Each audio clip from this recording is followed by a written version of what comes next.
Bonjour à tous et bienvenue sur le plateau. Ce matin, nous vous proposons le 4e et dernier débat de notre série consacrée aux élections régionales pour la Bourgogne et la Franche-Comté. Cet horaire inhabituel s'explique par les multiples changements de programme dus aux attentats de Paris qui se sont déroulés le vendredi 13 novembre dernier. Le thème d'aujourd'hui, c'est le développement économique ainsi que la formation, deux compétences majeures d'un conseil régional.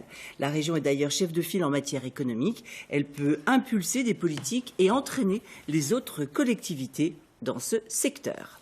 Lilian Melet, bonjour. Bonjour Catherine, avec nous sur ce plateau, Denis Sommer pour la liste de Marie-Guide Dufay. Bonjour. Bonjour. Vous êtes premier vice-président socialiste du Conseil régional de Franche-Comté, chargé de l'économie. Vous êtes par ailleurs maire d'une commune du pays de Montbéliard.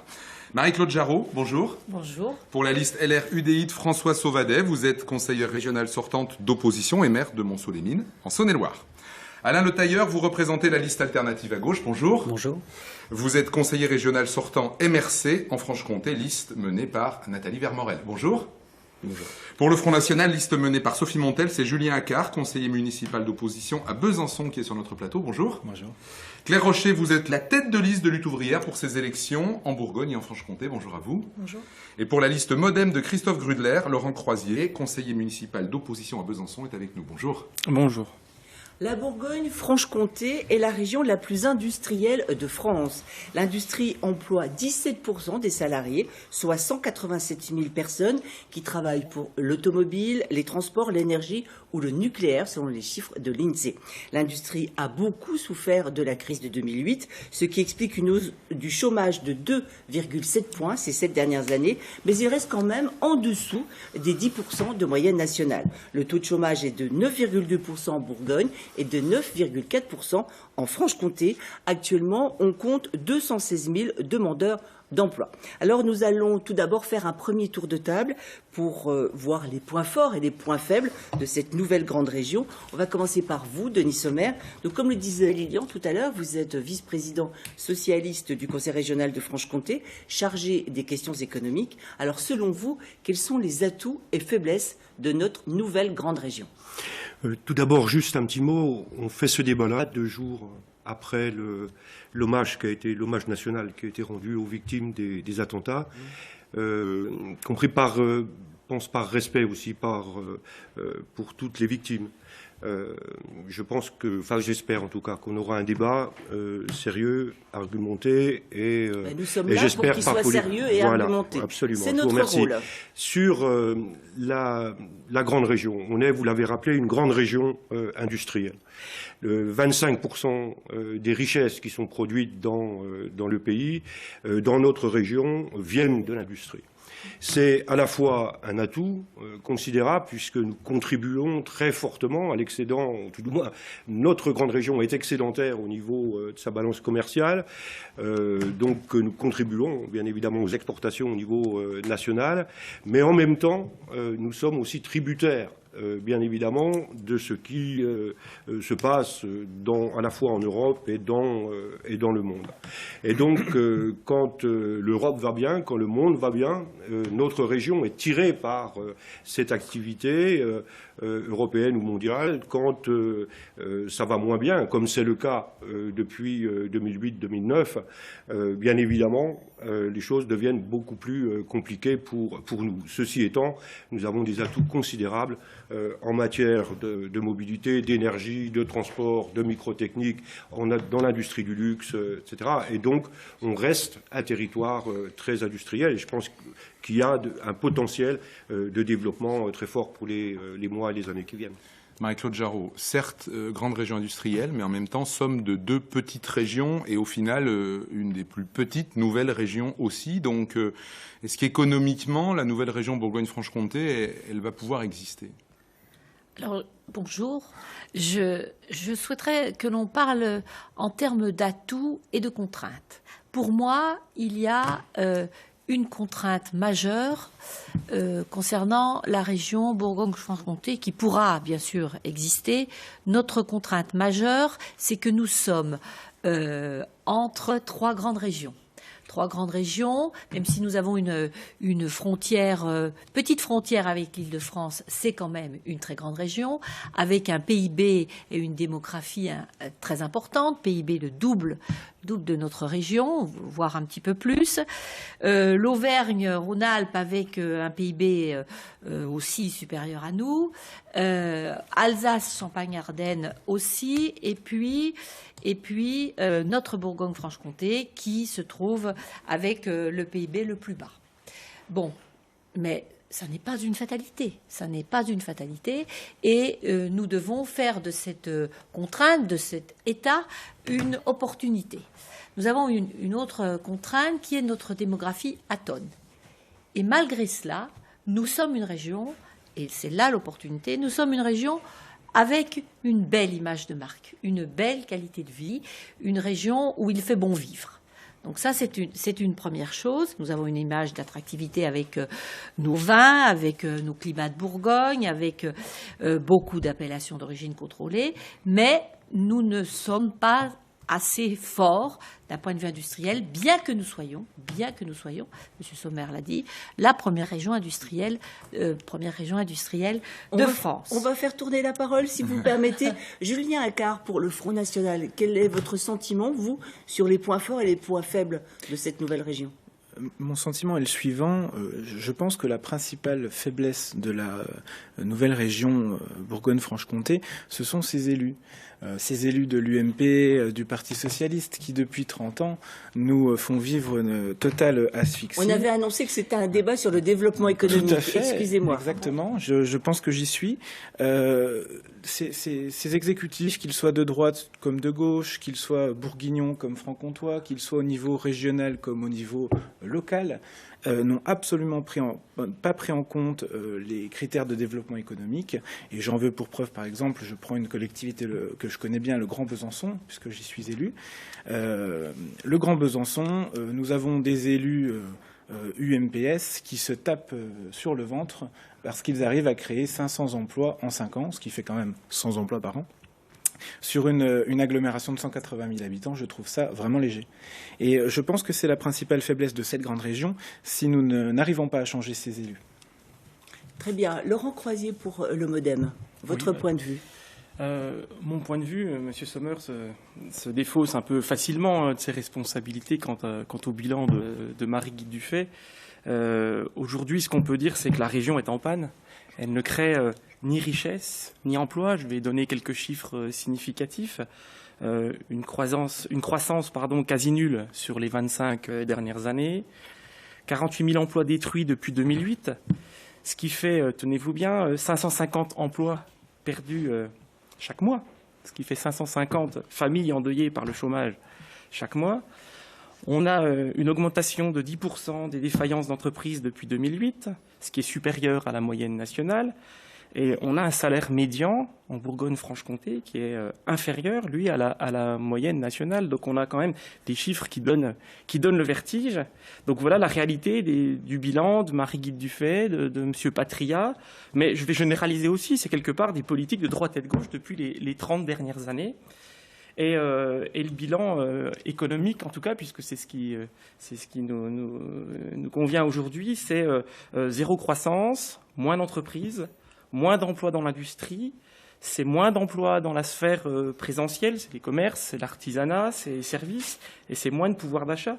Donc on est vraiment économiquement dans une spirale négative. Alors heureusement, il y a quand même dans ce ciel grisâtre, on va dire, quelques petits coins de ciel bleu sur lesquels il faut absolument que les politiques se fixent. Voilà. On va y revenir, il nous reste du temps. Alain Notailleur, on a entendu, il y a eu du contexte national, des atouts, une mise en cause des élus. Quelle est votre vision des forces et des faiblesses? Des forces et des faiblesses. Déjà, quand même un rappel sur la situation. Donc, c'est 140 000 chômeurs actuellement et 350 000 à peu près personnes qui vivent sous le seuil de pauvreté. Je crois que tout ça est quand même le fruit de politiques qui ne sont pas le fruit des politiques régionales, qui sont le fruit des politiques défendues au niveau européen et appliquées malheureusement avec zèle par les différents gouvernements qui se sont succédés. Et c'est pour ça qu'on ne peut pas faire l'impasse du débat sur la politique nationale et la politique européenne. Ce serait une profonde erreur. Vous avez évoqué aussi la question de la fusion en fait, des deux grandes régions. On nous avait présenté en fait, ces fusions comme l'alpha et l'oméga du développement économique de notre Bourgogne et de notre Franche-Comté. Or, on constate que le mariage de deux régions pauvres ne fait pas une grande région riche. C'était une formule de quelqu'un d'autre. Non, mais un ancien président de région. Et de ce point de vue, l'effacement de l'État, qui résulte, je le répète, parce qu'on n'insistera jamais assez, qui résulte des directives européennes tous les ans. Au mois de juin, il y a des directives européennes qui s'appliquent finalement aux États membres. Et ben voilà, le résultat aujourd'hui est patent, et nous sommes dans cette situation. Les forces, quand même, de notre région, Denis l'a rappelé à juste titre, nous avons quand même un tissu industriel puissant, un savoir-faire quand même de qualité, reconnu mondialement, et ce sont de véritables atouts. Un autre atout, c'est aussi la situation géographique. De deux choses l'une. Ou ça nous écrase, parce qu'en effet, nous sommes tirés par l'Île-de-France, par le sud de l'Europe, le nord de l'Europe, ou au contraire, on utilise ce carrefour pour développer nos potentialités. Pierre Rocher. Eh bien, moi, déjà, je tiens à dire que dans cette élection, je m'adresse aux travailleurs, à ceux dont vous parliez justement et qui créent toutes ces richesses. Parce que c'est le travail et c'est les travailleurs qui créent les richesses dans la société. Et moi, je m'adresse exclusivement à ceux-là, aux miens, aux exploités, y compris aux chômeurs dont vous parliez aussi, qui sont que des travailleurs qui ont été jetés sur le carreau. Et je m'adresse à eux différemment finalement, parce que je ne pense pas qu'il y ait des solutions locales et qu'on puisse prendre par un biais local les problèmes économiques comme s'ils étaient jouables au niveau de la région.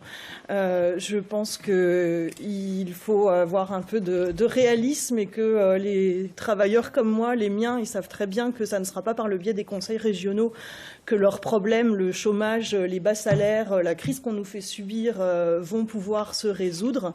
Et moi, dans ces élections, je leur dis de ne pas se laisser leurrer par ces solutions qui n'en sont pas et de voter pour leurs intérêts et pour leur propre camp en votant pour la liste lutte ouvrière. Donc, on va parler maintenant du développement économique proprement dit.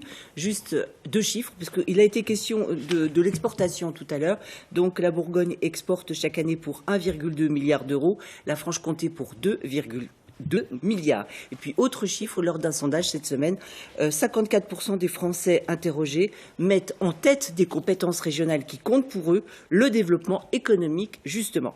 Donc, on va voir maintenant comment un conseil régional peut aider concrètement les entreprises. Toutes les collectivités locales donnent un coup de pouce, voire davantage aux entreprises, en favorisant leur implantation et également leur développement. Nous avions envie d'attaquer cette discussion sur les outils autour d'un mot, finalement, la conditionnalité. C'est une des lignes de fracture majeures entre vous sur ces sujets, entre certains d'entre vous. Quand la région aide une entreprise à s'installer ou à survivre à une difficulté, doit-il y avoir des conditions? Quelles peuvent être ces conditions? Alain Le Tailleur, de votre point de vue, faut-il des conditions quand la région donne de l'argent à une entreprise d'aide à s'installer, et lesquelles? C'est une évidence. Bien sûr qu'il faut une condition. Bien sûr que l'argent public doit être contrôlé. De ce point de vue, d'ailleurs, on propose qu'il y ait une commission d'évaluation des aides publiques tout au long de l'année pour vérifier le bon usage de l'argent public. Mais il y a une graduation dans la conditionnalité. Ça peut être simplement créer des emplois, ça pourrait être d'autres choses.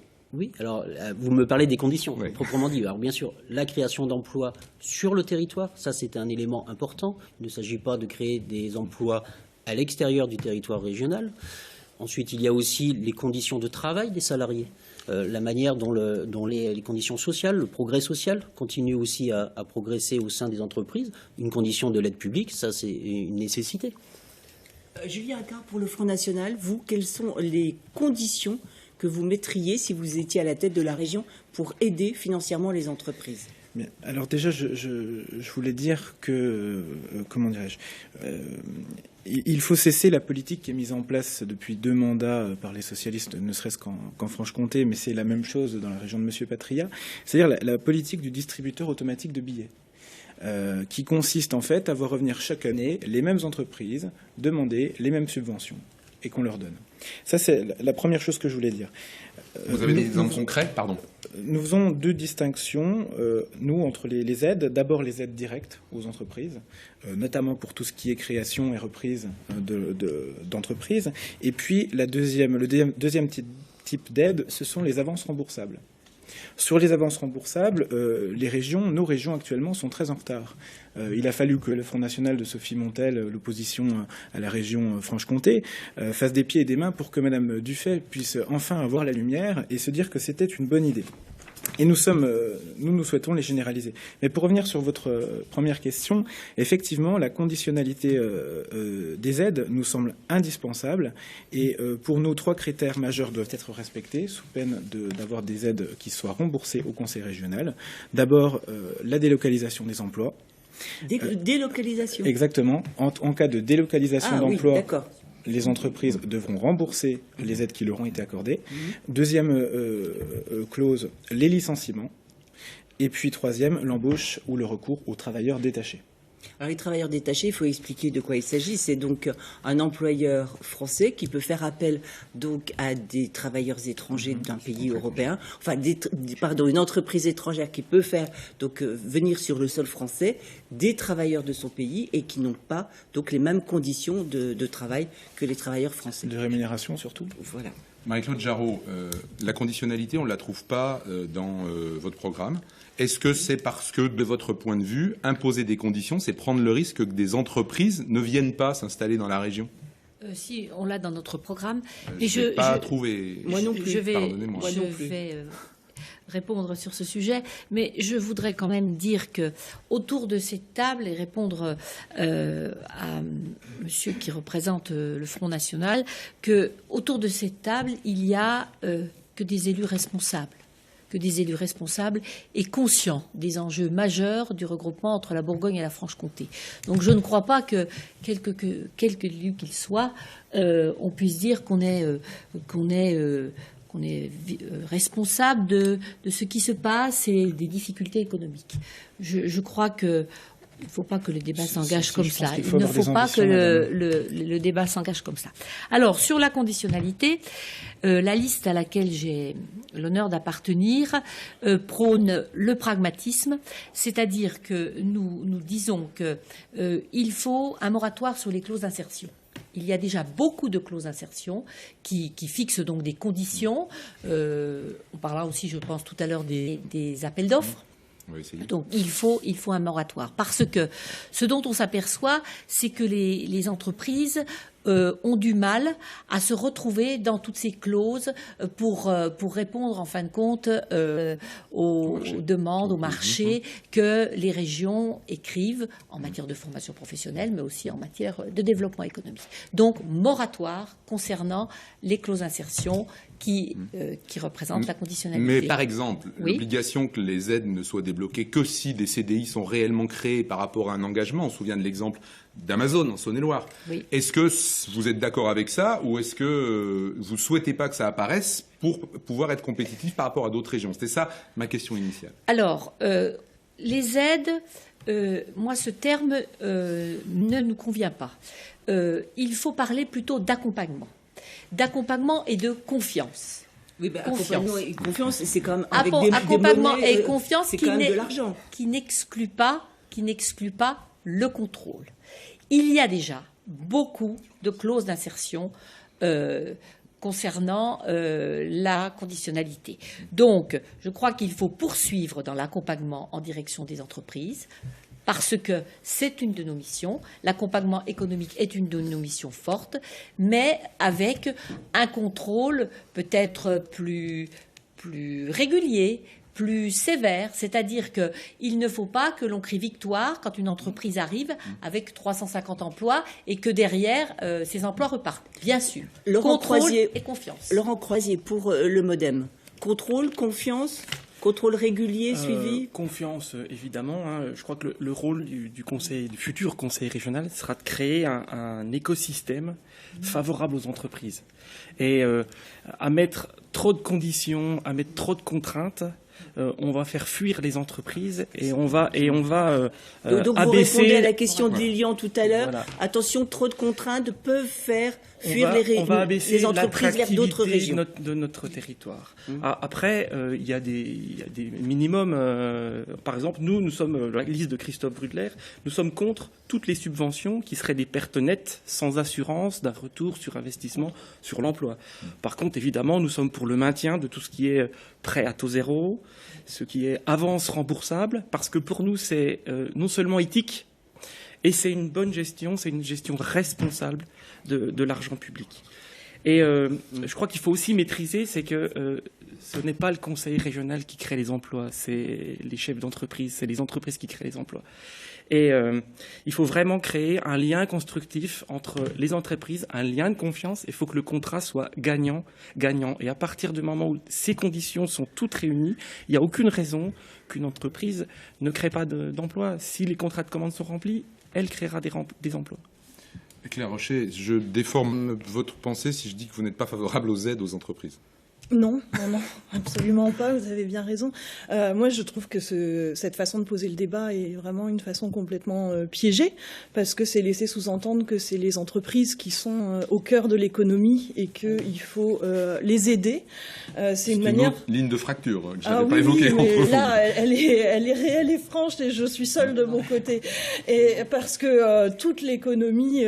c'est une manière de faire oublier que ces entreprises, ce sont elles qui actuellement licencient, que dès qu'elles sont un petit peu puissantes, elles vont mettre leur argent dans la spéculation ou en bourse, ou racheter d'autres entreprises, et que dans tous les cas, elles sont maîtresses chez elles et elles ne créent pas d'emploi en ce moment.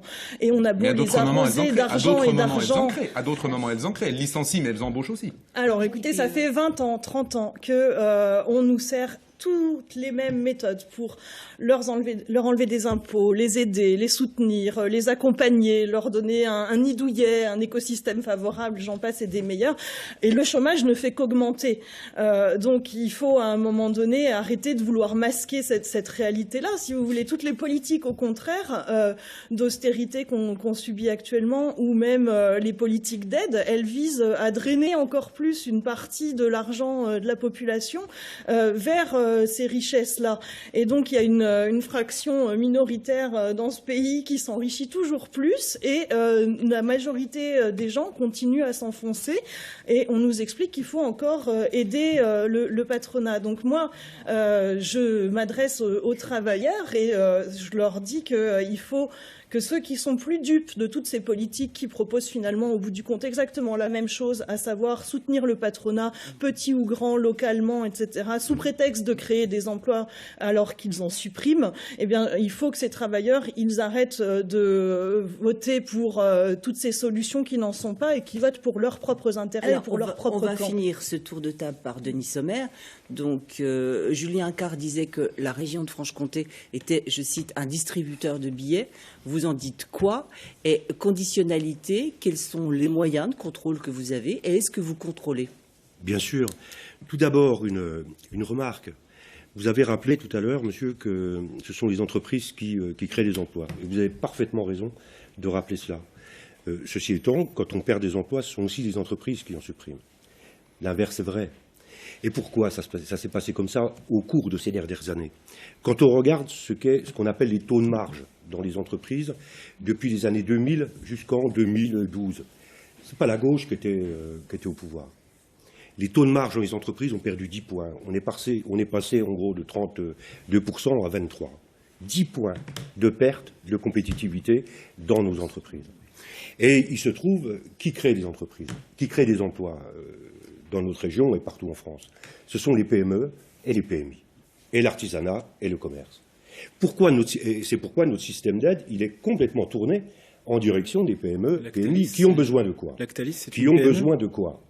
Qui ont besoin d'aide à l'investissement, qui ont besoin de fonds propres, qui ont besoin qu'on les aide à recruter des cadres à l'export, etc. Mais qui ont besoin parfois de garanties d'emprunt. Vous faites quoi? Concrètement, vous faites Donc quoi? l'écosystème dont vous avez parlé, en réalité, il existe. Aujourd'hui, on est capable d'offrir une solution globale à une entreprise qui est en développement, qui va créer de la richesse et qui crée de l'emploi. Alors comment on contrôle tout ça? On le crée déjà au départ. Dire qu'une entreprise qui est dans une logique qui consisterait à délocaliser massivement. Quand je dis délocaliser, ça veut dire des productions qui s'arrêtent en France pour être installées à l'extérieur. Cette entreprise, on ne va pas l'accompagner. une entreprise qui fait appel à des travailleurs détachés. Vous en connaissez beaucoup des PME, PMI dans l'industrie qui font appel à des travailleurs détachés? Oui, celle que vous avez. Non, monsieur. Celle que vous avez. Non, monsieur, ça n'existe pas. Non, monsieur, ça n'existe pas. Du Conseil régional de Franche-Comté. Non, monsieur, ça n'existe pas. Je parle des entreprises industrielles. Eh ben, il se trouve que les entreprises dont vous parlez, c'est-à-dire les entreprises du bâtiment et des travaux publics, ne bénéficient pas d'aide directe de la collectivité. Donc, nous avons décidé de mettre. Quel système généralisé? Ben oui, c'est la réalité. Qu'est-ce que je vous dis?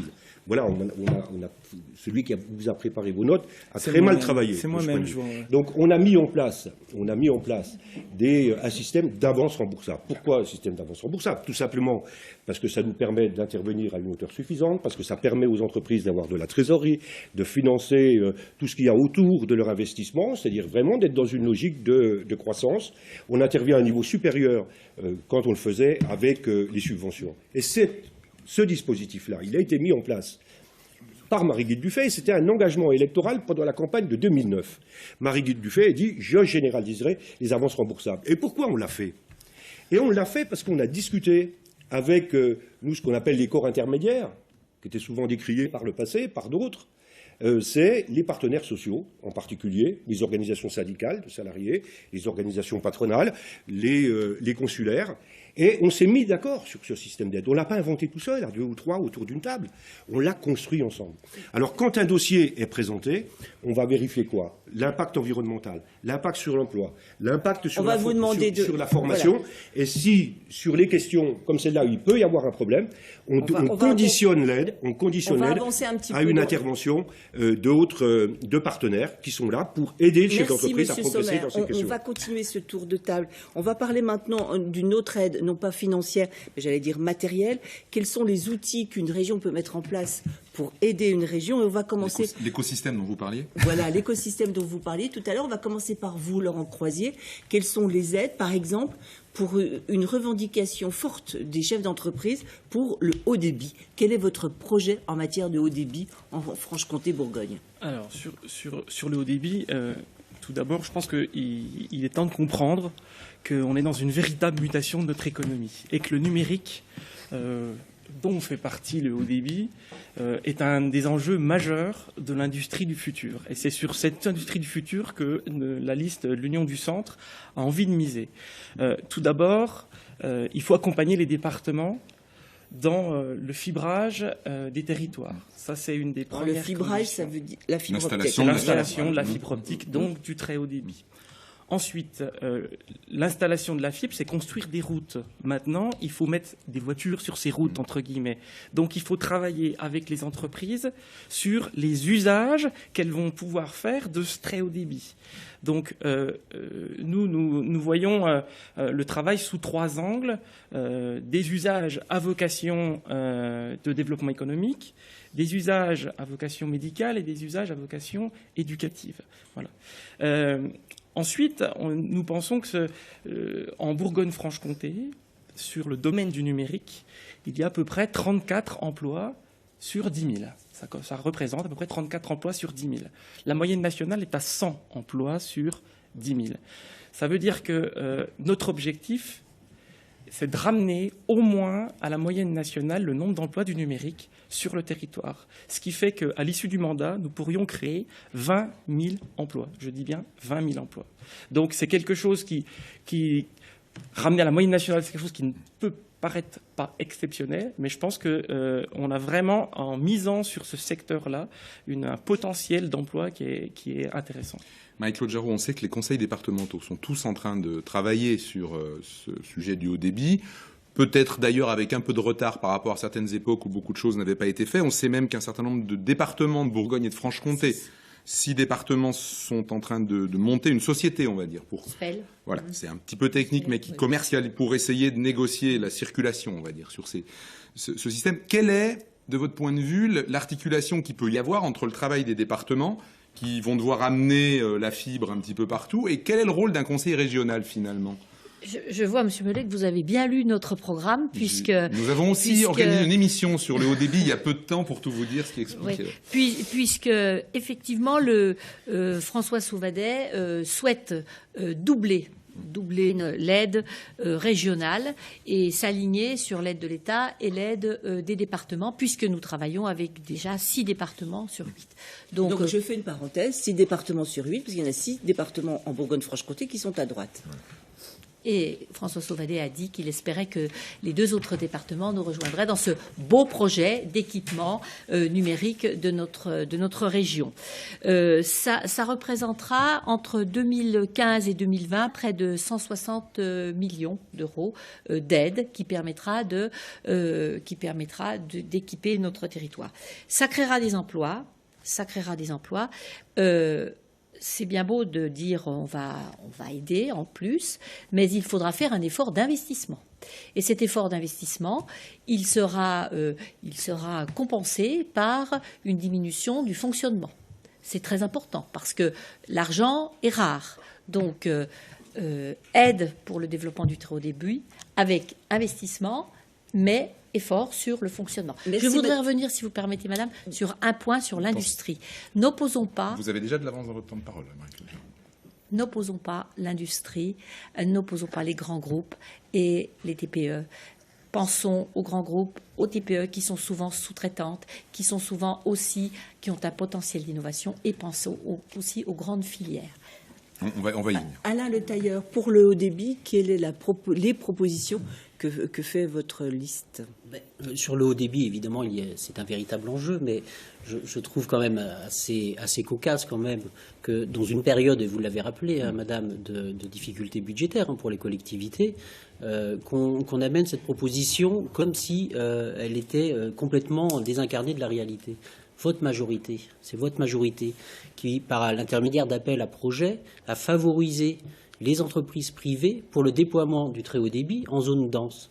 Et à l'inverse, à laisser, je dirais, à la collectivité publique, à nous tous, hein, à chaque citoyen, le financement des zones peu denses. Je pense que la première déjà mesure à faire, c'est aussi de revoir le modèle économique du déploiement du très haut débit en France. Ça, c'est une mesure concrète. Et un conseil régional a les moyens, a le levier pour faire ça? Un conseil régional seul n'a pas les moyens, mais évidemment que c'est un rapport de force qu'il faut faire. Quand on fait de la politique, on n'est pas des techniciens, on n'est pas des gestionnaires. On est là pour établir un rapport de force avec l'État, avec l'Europe, avec les autres collectivités. C'est ça la réalité. Il faut des élus combatifs qui se bougent, qui ne sont pas là simplement pour appliquer des directives qui peuvent venir d'ici ou de là.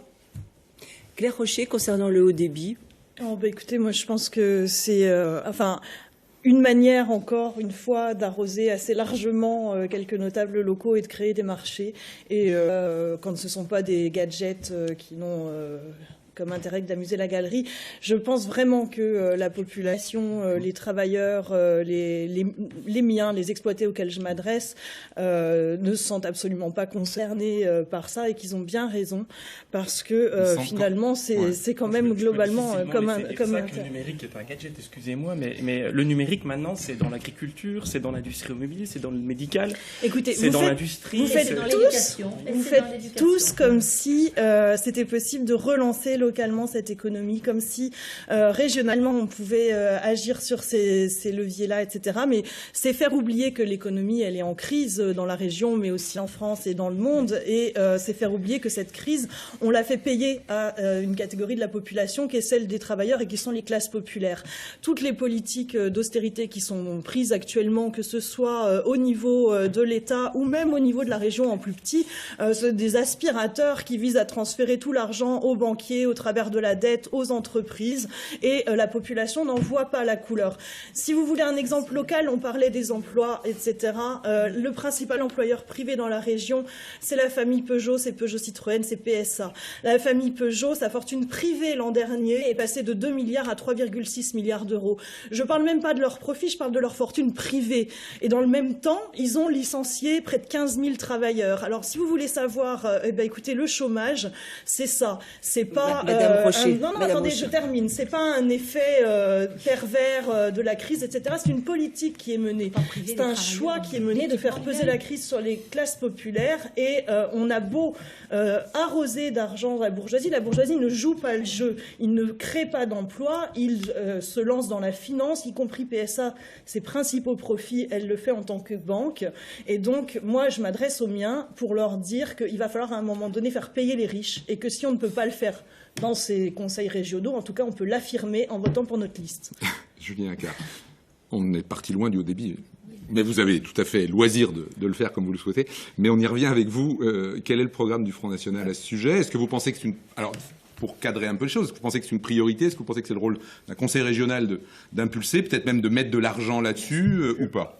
Bien sûr, le haut débit est une priorité. Je pense particulièrement aux territoires peu denses. Nous en parlions, la Haute-Saône par exemple, sur certains secteurs qui ne sont pas encore accordés. Et notre rôle va être de travailler avec les conseils départementaux pour mailler le territoire.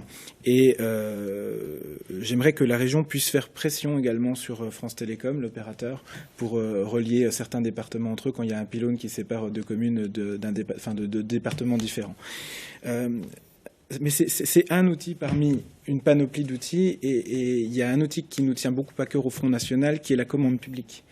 La commande publique, c'est une mission, l'investissement, c'est une des missions du Conseil régional et l'objectif d'une collectivité locale va être de privilégier l'emploi local. Pour cela... Pardonnez-moi, selon quelles règles parce que alors justement, j'allais y venir...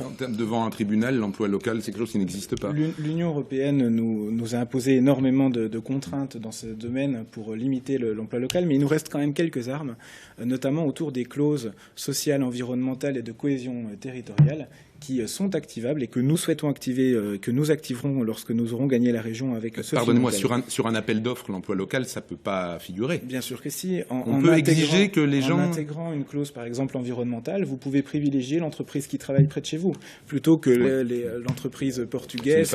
C'est quoi le rapport avec le numérique? Parce qu'il me semblait que le thème de la discussion, c'était le numérique. Je sais que vous n'écoutez pas ce que je raconte, mais je vais le refaire. Non, mais si, mais il me semble que c'est le haut débit. Il y a une partie du débat qui est consacrée justement à ces questions-là. Tout à fait. Donc voilà, vous avez été questionné sur le numérique. On va essayer parce que pour tout dire, à ce rythme-là, on ne traitera pas tout. Je suis impatient d'entendre nous sommes sur les outils. Nous sommes, monsieur, sur les outils à la disposition du Conseil régional. Alors peut-être que effectivement vous ne souhaitez pas que j'aborde ces sujets, puisque ce sont des sujets que vous ne savez pas, mettre en œuvre. Mais moi, je compte le faire. Et puis l'un des deuxièmes axes sur la commande publique, c'est le patriotisme alimentaire. Nous souhaitons que les lycéens et les étudiants, les apprentis dans les CFA puissent manger français et bio dans les cantines, ce qui fera travailler notre agriculture. Bon, l'agriculture, c'est le thème d'un autre débat qui a eu lieu hier. Denis Sommer, le haut débit. Moi, j'ai l'impression avec des politiques différentes qui ont été menées en Bourgogne et en Franche-Comté, d'ailleurs. Oui. Mais qui manifestent aussi la volonté de tout le monde, en fait, d'avancer sur ce sujet-là. Les deux régions ont programmé, en fait, dans leur programme d'investissement, de soutien aux investissements en partenariat avec les départements, je crois que c'est 135 ou 140 millions d'euros. 160. Voilà. Ben, au total, ça fait 135 ou 140 millions pour la grande région Bourgogne-Franche-Comté. Donc, il y a une vraie volonté de travailler sur le sujet. On a consacré aussi beaucoup d'efforts à travailler à la mise en place de la dorsale, c'est-à-dire la liaison Lyon, Paris, Strasbourg, Lyon, parce qu'il faut bien se brancher quelque part. Et puis, nous travaillons avec les départements, qu'ils soient d'ailleurs de droite ou qu'ils soient de gauche. Nous travaillons avec tous les départements. On ne choisit pas nos partenaires. Et vous avez cité tout à l'heure le département de la Haute-Saône. Il y a une politique très volontariste conduite par Yves Crattinger dans ce domaine-là. Vous avez cité, vous avez dit tout à l'heure, vous étiez élu à Besançon. À Besançon, c'est une ville qui est très en avance. Réseau Lumière, c'était déjà il y a quelques... Et le créateur de Réseau Lumière est membre de la liste de l'Union du Centre. Vous voyez le niveau d'initiative de cette ville. Le data center, il est quand même un gros data center sur Besançon. Il y a une école du numérique qui vient d'être... Voilà, donc on a... Sommer, je suis obligée de vous interrompre. Juste un mot, s'il vous plaît. Vous avez 20 secondes pour finir, pas plus. On nous dit que vous exposez les temps de parole. Sur ce sujet-là. D'accord, juste un mot. On peut peut-être aller plus vite. Et la grande région, elle va nous permettre d'aller chercher notamment des financements auprès de la Banque européenne d'investissement, parce que la Banque européenne d'investissement discute avec les collectivités à partir du moment où les programmes d'investissement vont au-delà de 100 millions d'euros. Eh bien, sur des sujets comme ça, on pourra faire plus vite et plus fort grâce à la grande région. On va passer maintenant au dossier formation. C'est directement donc lié au monde économique. L'éducation et la formation sont des compétences centrales d'un conseil régional. Alors, En Bourgogne-Franche-Comté, quelques chiffres. 54 CFA, centres de formation des apprentis, 19 000 apprentis, 215 lycées qui accueillent 110 000 jeunes. Et puis, concernant l'enseignement supérieur, 75 000 étudiants, dont 45 000 pour l'Université de Bourgogne-Franche-Comté. Alors, comment améliorer la formation des jeunes? Comment mettre en équation juste les besoins des entreprises et ces formations? Eh bien, on va commencer par vous, Claire Rocher. Écoutez, je suis déjà frappée par votre dernière phrase qui est de mettre en adéquation les besoins des entreprises. C'était juste exprès pour vous. Cette question-là, formulée comme ça, c'était juste pour vous. Moi, ce que je tiens à dire par rapport à la formation, c'est que c'est un secteur, effectivement, qui est partiellement financé par les régions et donc sur lesquels, par les impôts locaux, notamment. Mais malgré tout, c'est quelque chose qui est cadré nationalement, dans le cadre de l'éducation nationale pour beaucoup. Et je pense que faire des promesses localement, c'est un petit peu se payer de mots. Faire la carte des formations au niveau de son territoire. Oui, bien sûr, j'entends. Ce que je pense, c'est que ce système éducatif, il est actuellement décrié. On dit qu'il coûte trop cher, qu'il est trop gros, qu'il est trop rigide.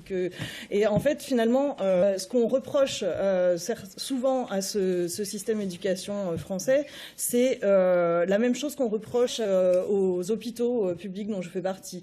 C'est d'avoir ce côté égalitaire et non profitable. Et ça fait partie encore des secteurs qui actuellement sont vampirisés par les banques. Ça a été une véritable politique pour l'hôpital ces dernières années de nous mettre sous la coupe de la finance. Voilà, je pense que l'éducation, on reproche aussi énormément de choses qui sont un accès égalitaire à l'éducation auquel moi je tiens. Et par ailleurs, je finis sur l'apprentissage et la formation.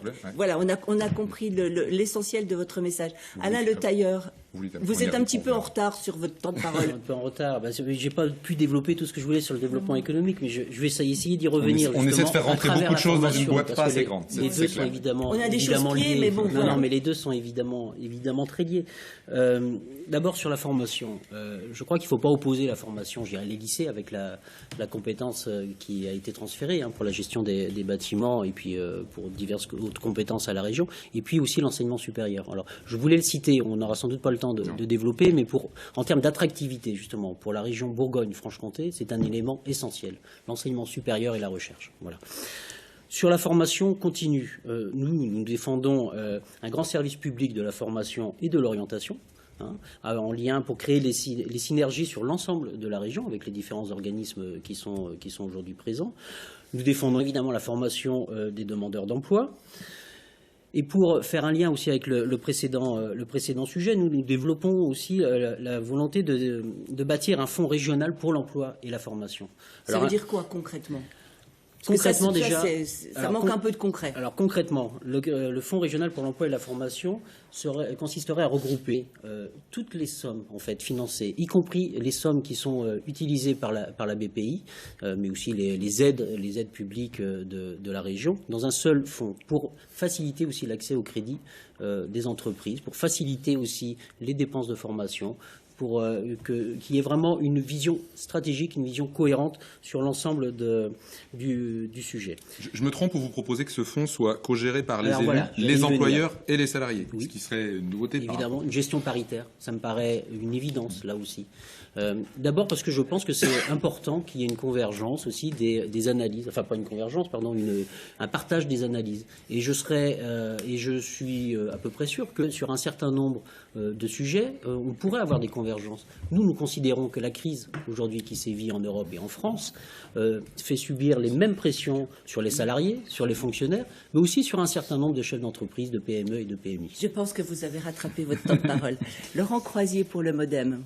Je crois qu'il est important aujourd'hui de renouer les liens entre les citoyens, les entreprises et les établissements de formation, que ce soit lycée ou institut de formation. Et je crois qu'il est aussi important de redonner un avenir à nos enfants ici dans la région Bourgogne-Franche-Comté. Selon l'INSEE, en 2012, il y avait 600 000 étudiants titulaires d'un diplôme universitaire et la moitié de ces 600 000 travaillaient à l'extérieur de la Bourgogne-Franche-Comté. Donc, 600 000, c'était toute génération confondue. Voilà, tout à fait. Parce que je me disais, quand même, 600 000 non, formés, ça fait beaucoup. C'est toute génération confondue. Donc, il faut absolument que on crée une attractivité suffisante pour que les personnes qui sont formées en Bourgogne-Franche-Comté travaillent en Bourgogne-Franche-Comté. Et on pense que ça passe par des choix politiques qui sont forts. Première proposition qu'on fait, c'est supprimer le plan lycée de Madame Dufay, qui tablait sur une baisse d'effectifs et des fermetures de lycées. Vous voulez en construire de nouveaux? On supprime. Non, mais on veut des contrats lycées qui soient concertés avec la communauté éducative et non pas imposés à la communauté éducative. Il faut absolument que le politique passe dans une phase qui soit plus d'écoute, qui soit plus en phase avec les réalités du terrain et qui ne se base plus sur des a priori et des sensations de...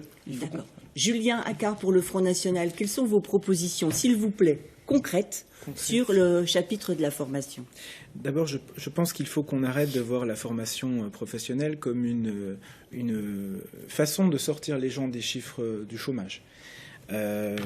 Pour nous, la formation doit être en adéquation avec les besoins des entreprises et pas avoir des formations d'arbitre de basket comme on a pu le voir lors de la précédente mandature. Il nous faut des formations dans les secteurs qui emploient, qui recrutent, à savoir le BTP, à savoir la restauration, à savoir l'agroalimentaire et l'industrie, pour le Nord-Franche-Comté notamment. La deuxième proposition que nous faisons sur la formation professionnelle, c'est la lutte contre la fraude, qui explose en France. Attendez, ça veut dire aussi quoi, ça? Fraude à quoi? De qui? La fraude des différents organismes de formation. Nous devons être vigilants là-dessus. Est-ce que vous pensez qu'il n'y a pas de contrôle, il n'y a pas de vérification? Non, il n'y en a pas, mais il y a tout comme... on a déjà évoqué le contrôle, alors... C'est complètement faux. On a déjà vous êtes en train de remettre en cause l'honnêteté des gens qui travaillent dans ce domaine-là. Et vous le faites des organismes comme ça, de la formation, tout à fait, monsieur. C'est d'un cynisme. Oui, je suis désolé, c'est la vérité. Ça vous plaît peut-être pas, mais c'est comme ça quand même. Est-ce que je peux terminer mon propos, monsieur toute légitimité à porter plainte contre vous. Monsieur Sommer, je vais me permettre de continuer mon propos. Sur l'apprentissage, concrètement, nous voulons revaloriser également l'image des métiers de l'apprentissage qui nous semble complètement obsolète, autant vis-à-vis du milieu éducatif, parce qu'il y a encore des lacunes dans ce domaine, mais aussi auprès du grand public. Concrètement, dans quel métier? Parce qu'on parlait de concret. On parle beaucoup de silver economy, avec les filières que sont la domotique, l'adaptation des transports publics, tous ces métiers qui vont permettre d'accompagner le vieillissement des seniors. Par exemple, on a les métiers des services à la personne qui sont encore dévalorisés aujourd'hui et nous voulons à tout prix revaloriser cette image. En les mettant dans le champ de l'apprentissage. Tout à fait. Ils y sont déjà. Exactement. Ils y sont déjà du niveau 5 au niveau 1. Et je vais me permettre d'aller encore un peu plus loin. Niveau 5, niveau 1, CAP, ingénieur. Voilà. Et puis, ils y sont déjà. Une dernière mesure. Oui, monsieur. Alors, finissez votre propos, une monsieur dernière Accard, mesure. rapidement. Je souhaiterais que l'on réaffecte les 1 000 € qui sont proposés pour les migrants aux places d'apprentissage. Voilà. Marie-Claude Jarraud. Et puis après, on fera répondre Denis Sommer. À la fois réagir sur ce qui vient d'être dit et puis de façon générale sur vos propositions. Je voudrais dire à M. Sommer, une seconde sur le haut débit, c'est que c'est François Sauvadet qui vous avez failli dire était à l'initiative. Qui est à l'initiative de cette réunion des 6 départements sur le haut débit et de ce travail pour ramener des fonds pour favoriser l'équipement en haut débit de notre grande région. L'engagement des régions autour les de 140 millions les 6 départements. 140 millions d'euros, vous êtes d'accord avec moi, oui. Ça existe aussi. Oui, mais c'est François Sauvadet qui est à l'origine de la réunion des 6 départements. Vous en conviendrez. C'est François Sauvadet qui a lancé l'appel aux 6 départements. Moi, ces 6 départements, ça ne concerne pas le fibrage, ça concerne une société pour gérer la suite. Gérer la suite. Techniquement. L'investissement et le fonctionnement. Alors, formation, Marie-Claude Jarraud. Formation, apprentissage. A priori, vous avez raison tous les deux sur le rôle des départements et voilà. La proximité, c'est Sauvadet qui l'a mise en place. Formation. Alors, sur la formation, Bon, moi, les inventaires à l'après-vert, ça ne m'intéresse pas. Ce qu'il faut, c'est l'action. D'abord, il faut bien que nos auditeurs sachent que la formation professionnelle, c'est un grand mot qui doit être, et c'est une compétence clé de la région. Quand on parle de formation professionnelle, on parle de formation professionnelle tout au long de la vie, et on parle aussi de formation en alternance, apprentissage et contrat de professionnalisation. Déjà, quand on a dit ça, on a créé de la complication, parce que au niveau de la Bourgogne et de la Franche-Comté, actuellement, les entreprises qui veulent accéder et que l'on doit accompagner dans cette formation professionnelle n'y voient plus clair. C'est très compliqué. Les dispositifs sont multiples et nombreux. Je vais donner un exemple. Juste un, s'il vous plaît. Juste un exemple. Une entreprise qui obtient une entreprise de câblage électrique. Un exemple que je viens de vivre très récemment. Une entreprise de câblage électrique qui obtient un nouveau marché et qui a besoin que l'on forme, et c'est bien notre travail à la région, vous en conviendrez, qui a besoin que l'on forme ses salariés à de nouvelles compétences. Il faut nous donner la formule tout de suite parce que Denis Sommer n'aura pas le temps de parler sur la formation. À de nouvelles compétences. Eh bien, cette entreprise a mis 3 mois pour décoder les dispositifs de la région Bourgogne et pour y accéder, parce qu'il y a près de 50 dispositifs. Alors, trop de complications. Denis Sommer, trop compliqué. Est-ce que la formation, pardonnez-moi, est-ce que la formation professionnelle, c'est compliqué? Oui, c'est compliqué. Oui, c'est compliqué. Bien sûr, et depuis des années, c'est pas une nouveauté, vous en Trop conviendrez. compliqué. Est-ce que c'est la faute des régions? Non, c'est pas la faute des régions, Si. parce que tout le monde s'occupe de formation professionnelle. Et de ce point de vue, la loi NOTRe va conforter le rôle d'organisateur de la formation Un guichet professionnelle. unique de proximité. Voilà, et ça c'est Nous très très bien. prenons un guichet Mais c'est la unique loi de NOTRe. proximité. La région Oui. est confirmée dans cette vocation Mais ça n'est de pas le travailler cas sur la pour- formation professionnelle. Madame, je vous ai pas coupé.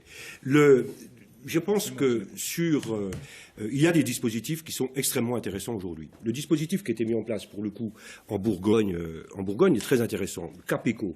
L'idée étant de travailler avec le monde économique, le monde de la formation, sur les bassins d'emploi, pour mettre en place une vraie stratégie de formation qui corresponde à l'évolution des métiers sur ce bassin d'emploi. Donc plus de territorialisation de nos politiques publiques, je suis entièrement d'accord avec ça.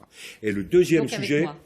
Je suis d'accord avec vous sur le sujet, ben oui, mais c'est François Patria qui l'a mis en place, Capeco, voilà. Mais je trouve que c'est un très bon dispositif, il faut territorialiser nos politiques publiques, parce que les réalités de l'emploi et de la formation et des besoins... Donnez votre deuxième point, parce qu'il Le vous reste deuxième 30 point, secondes. le deuxième point, c'est il faut être agile en matière de formation professionnelle. Vous venez donner un Flexible. exemple d'une entreprise qui a mis 3 mois pour décoder un dossier. Moi, je vous donne un autre exemple. Hermès, qui s'est installé dans le Nord-Franche-Comté. C'est installé pourquoi? Parce qu'on a réussi à mettre en place un appareil de formation extrêmement compétitif. Au final, c'est 500 emplois qui sont créés sur le site grâce à l'école Boudard que la région a largement boosté avec le lycée des Huisselets. Donc on a mis en place un dispositif ad hoc qui correspond parfaitement bien aux besoins d'une entreprise comme celle-là. Donc vous voyez, il y a des difficultés, il y a aussi de l'agilité, et je pense qu'il faudra encore plus d'agilité dans les années qui viennent. Les TPE n'ont pas accès à ces dispositifs. Bien sûr que si, madame. Trop compliqué. Agilité, ce sera donc l'un des mots de conclusion. Parce Inattendu, que voilà, il reste 4 minutes 30 dans cette émission. Chaque invité sur ce plateau a maintenant 30 secondes pour conclure. Le tirage au sort a eu lieu avant l'émission. Et maintenant, c'est le tour d'Alain Tailleur pour conclure. 30 secondes et après le coup prêtant. Juste un mot, c'est vraiment court comme émission pour traiter d'un sujet comme le développement économique. D'abord, notre région possède de formidables atouts. Ça, c'est indéniable. Encore faut-il les mettre en valeur. Encore faut-il aussi autre chose, c'est combattre les logiques européennes, nationales, de l'État, qui, depuis 30 ans, sont conduites dans ce pays et qui montrent aujourd'hui leur échec patent. Au quotidien, on voit l'échec de ces politiques-là. Donc, le 6 décembre, les électeurs auront le choix. Le choix de dire non à ces logiques qui ont échoué, le choix d'élire des femmes et des hommes autour de Nathalie Vermorel pour conduire une autre politique, une politique alternative, pour conduire une politique d'avenir pour la région Bourgogne et la région Franche-Comté. Merci Alain Tailleur. Claire Rocher. Mais écoutez, moi je m'adresse aux travailleurs et je tiens à leur dire que dans ces élections, il n'y a absolument rien de local. C'est visible que tous les programmes qui nous ont été proposés dans cette émission visent encore une fois à soutenir la bourgeoisie. Ça fait des années que cette politique elle est menée. Donc je m'adresse à tous ceux parmi les travailleurs qui ont la conviction que ces gens, qu'ils soient de droite, de gauche, qu'ils aient été au gouvernement ou qui rêvent d'y aller, ils n'auront aucune mesure favorable aux classes populaires. Pour leur dire qu'il faut qu'ils votent pour leur camp, pour leur classe, pour leurs intérêts. Laurent Croisier pour le MoDem. Merci madame. Donc en 2020, nous serons 3 millions d'habitants en Bourgogne-Franche-Comté et en votant pour la liste menée par Christophe Grudler, nous avons 3 millions de raisons de se battre pour les emplois, 3 millions de raisons d'exiger un avenir pour nos enfants ici. La liste d'Union du Centre, elle est composée de femmes et d'hommes installés dans la vie professionnelle et qui seront conseillers régionaux à plein temps et pas des cumulards de la vie politique. La crise, nous la vivons au quotidien et nous ne la lisons pas dans Libération ou dans le Figaro. Alors nous souhaitons une alternance en Bourgogne-Franche-Comté, oui, mais pas une alternance comme propose M. Sauvadet, une alternance qui incarne un changement, une rupture dans les pratiques politiques. Merci. Denis Sommer, à vous. Moi, je trouve que la grande région qui arrive, c'est un sujet qui est absolument passionnant, qui est enthousiasmant. On a des atouts considérables pour la faire grandir, cette région. Et j'appelle nos concitoyens à se mobiliser le 6 et le 13 décembre pour faire que cette grande région réussisse, que nos concitoyens aussi fassent attention. Les extrêmes encouragent toujours les extrêmes et que nos concitoyens fassent un choix républicain. Vous voyez, je ne leur dis même pas voter Marie-Guilde Dufay, je leur dis qu'ils fassent un choix républicain. Merci, Denis Sommer. Julien Accard. Bien, vous connaissez les dégâts de l'UMP et du PS au niveau régional comme au niveau national. L'RPS, c'est la submersion migratoire, l'asphyxie fiscale, la dette, le développement du communautarisme, le fondamentalisme islamique, la préférence étrangère. Donc la seule alternative, les 6 et 13 décembre prochains, c'est de voter la liste Front National de Sophie Montel et de faire voter cette liste autour de vous. Merci, Monsieur Accard. Madame Jarot, c'est à vous pour la liste LR-UDI. Nous habitons une région pleine de charme, et il nous reste à faire en sorte que notre région soit attractive d'un point de vue économique, attractive en matière de création d'emplois, et nous le ferons avec un soutien financier ambitieux à l'innovation. Et puis aussi avec ce travail de proximité avec les départements. Et puis je terminerai, puisque nous sommes à l'heure du déjeuner, par une citation que j'ai un peu arrangée du XXIe siècle du président de Brosse, premier président du Parlement de Dijon, qui disait « L'amour de la patrie, vertu dominante républicaine des grandes âmes qui habitent en Bourgogne-Franche-Comté, me saisit toujours à l'aspect ou à la vue d'une bouteille de Bourgogne et d'un morceau de comté. Ajoutez un peu de Jura. Merci beaucoup. Merci. Morceau de comté. Merci Lilian, merci mesdames, merci messieurs d'avoir participé à cette émission de rendez-vous donc mercredi à 22h45 et dimanche dès 20h15. Bonne journée à tous, au revoir.